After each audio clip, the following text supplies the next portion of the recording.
I was originally going to write about how the Southern Hemisphere doesn't normally have hibernation. I was originally going to open this article by saying that Equestria doesn't have a proper weather system like we do. I was going to question Rainbow Dash on how she will survive without a pet tortoise for 3 months, but that's all in the past. I was going to open this episode recap in a positive light, but M.A. Larson decided to drop a few clues a few hours before the episode aired that changed everything in a heartbeat. This episode recap of Tanks for the Memories is going to be an emotional one for me. Not only to write but to record, and I'll go into full details later in the post and video on why. So with that said, let's take a look at an episode that not only covers a natural stage of life, but also takes the issue of anger and stress and rolls it into one 30-minute package for a global audience to see. Oh, and did I tell you that it brought many a fan to their knees in the process? Tank and Dash. We start this episode with the preparation of the autumn, and Tank is tired for some reason. We kick off the episode, unless you're watching on Brony State where the live league wasn't established until the last minute, with Rainbow Dash and Tank excited about autumn. We see the annual running of the leaves race, and Dash is excited about winter being fast around the corner. Exciting times are ahead as Dash plans her first winter with Tank, fantasizing about the things that they will do, such as playing ice hockey and snowboarding down the slopes of Ponyville. But there's only one problem. Tank isn't feeling his usual self. He is tired and pretty much going to sleep at this point.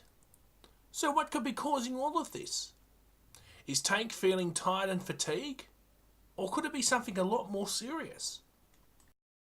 You can't turn it off, Rainbow Dash. Dr. Fluttershy, at your service. So we then cut to Fluttershy's cottage, where she does a checkup on Tank. Now, fearing the worst, she takes Tank through an examination, even right down to the heartbeat and pulse. He's given a clean bill of health and sent on his way. But Rainbow Dash isn't convinced otherwise. So she seeks a second opinion in the form of Spike. I don't think that's how it goes, Rainbow Dash. Spike can't help you here. So they then decide to go to the Cloutsdale Weather Factory and do some work. But Tank couldn't keep up, eventually deciding to crash land to the ground below. Don't worry, he was alright, came off without a scratch. From here, this is where the episode starts to take the emotional turn, and suddenly we are treated to Rainbow Dash deciding to snap at her friends in anger. This particular scene reminded me of the PTSD flashback scene in Rambo First Blood for some reason, and the live tweets reflected that. This mission is over, Rainbow. It's over! Look at Tank, Rainbow. He's completely out cold. He's gone. Unless you find Tank a warm and comfy place soon, he might not make spring, Rainbow Dash. It's over, Rainbow Dash. It's over! Nothing is over! Nothing! You just don't turn it off! She does have a point there. You can't turn off the inevitable. Tank by this point was well and truly into his hibernation stage. You couldn't wake him up. He was too far gone. But Rainbow Dash has some other plans in mind. Stop winter? Stop winter? Rainbow Dash, are you completely out of your mind? Delaying the inevitable. Or sorta. So armed with a plan and being really determined to stop winter in its tracks, Rainbow Dash goes about her usual business but decides hiding the snow clouds is a good idea. Sabotage? Really, Rainbow Dash? Hiding clouds in trees? So when that failed, she reverted to a song and dance number which turned out to be her first solo performance in the show's history. But unfortunately, that failed as well. And then Dash has one last crack at stopping winter by destroying the place? That's right, trashing her employer and really screwing things up. Rainbow, you are undoing Snowdrop's hard work. Do you know the legacy that she made for ponies like yourself? Indeed. Did you even learn about Snowdrop in school, Rainbow Dash? So why did you destroy her snowflake designs? She would have been upset from above with your reckless actions. So after she tried to hide the clouds, perform the song, and even destroy her own workplace, Dash finally got what she wanted. All it took was a bang, an explosion, and several tons of snow to be splashed across Equestria to pretty much seal the deal. That's it. It's over. If this doesn't put Rainbow Dash out of work and in front of a judge... So is that it then? You tried to stop winter and you brought your own demise. For Rainbow Dash and Tank, there will be dark storm clouds overhead in the coming days. Going into uncharted territory. The aftermath. Now we come to the bit where this was not expected to happen. I never thought I'd be writing this part at 3 o'clock in the morning when I should be fast asleep and dreaming of pony dreams. But I just had to. We see Rainbow Dash with Tank lying in her bed defeated, depressed, almost in tears and now uncertain for her future. She tried everything in her path to stop winter from happening, even going as far as blowing up the weather factory in a native Cloudsdale, but it just wasn't to be. Rainbow Dash was defeated in her effort to prevent Tank from hibernating. It wasn't long until the main six, including her lifelong fillyhood friend Fluttershy, dropped by for a visit to ensure Dash was okay. Then Fluttershy really decided to drive the point home. The dagger into the heart, they would say. The truth of the reality was this, and Fluttershy was very, very blunt about it. Rainbow Dash was going to spend the entire winter without Tank by her side. In a split moment, Rainbow Dash, the pony who once infamously said that she doesn't cry for anyone, did. Aww, poor Rainbow Dash. Rainbow Dash broke down in tears and literally started to cry her eyes out. The unthinkable had happened. They broke Dashy. They also broke me as well.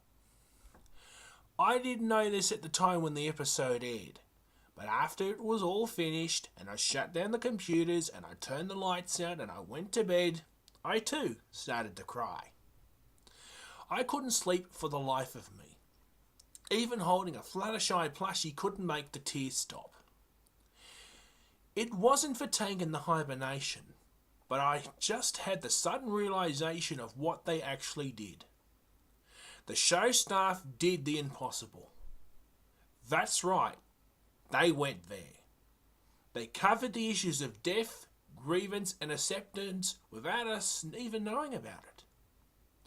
They did what Sesame Street did in 1983 with the death of Mr. Hooper. They dedicated an episode to death and the challenges that people face on a day-to-day basis. An issue that I know all too well and experienced in my lifetime 3 times over. Now when I say that, this isn't something I made up. I've been there and been through heck and back. True and honest. I lost my nan, my pop and my grandma in a 5 to 6 year period. All of them were influential figures in my life.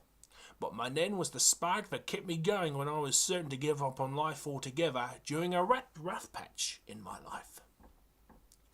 When she died in 2009, a little piece of me died along with it. I was devastated when she passed away because I couldn't even think of saying goodbye at the time. I wasn't ready to let go of the past and look towards the future. I just couldn't do it. So all this time during the episode, Rainbow Dash did exactly the same thing that I did.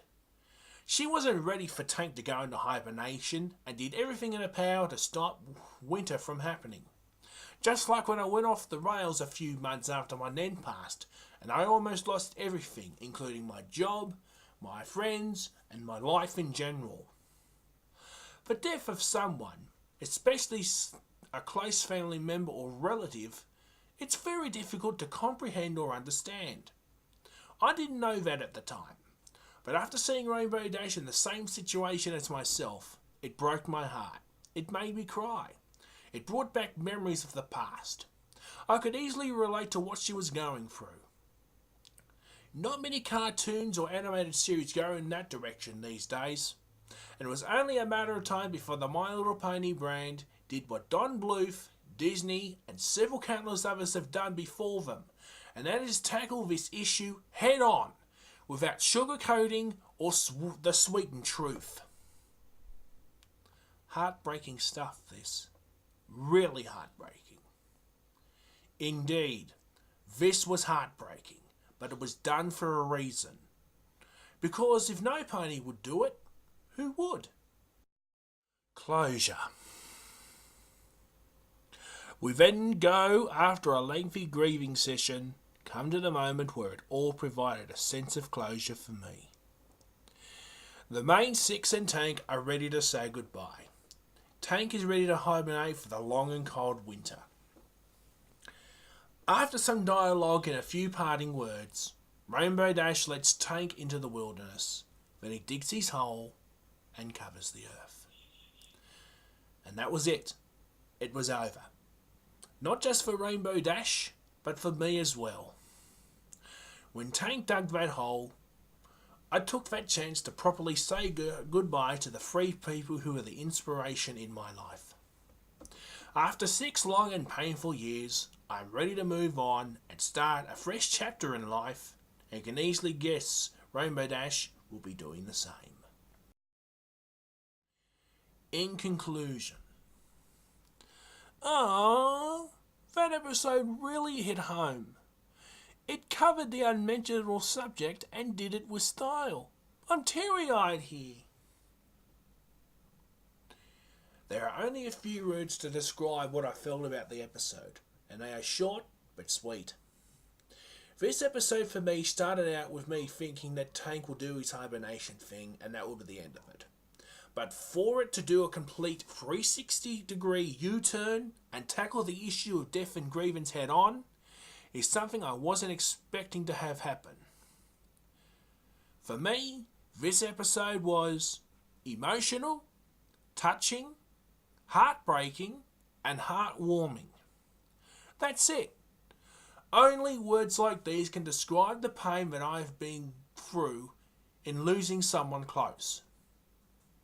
I will let my tweet say the last word. I guessed earlier tonight that My Little Pony would have its Mr. Hooper moment, and it did. That was a gutsy move, Larson.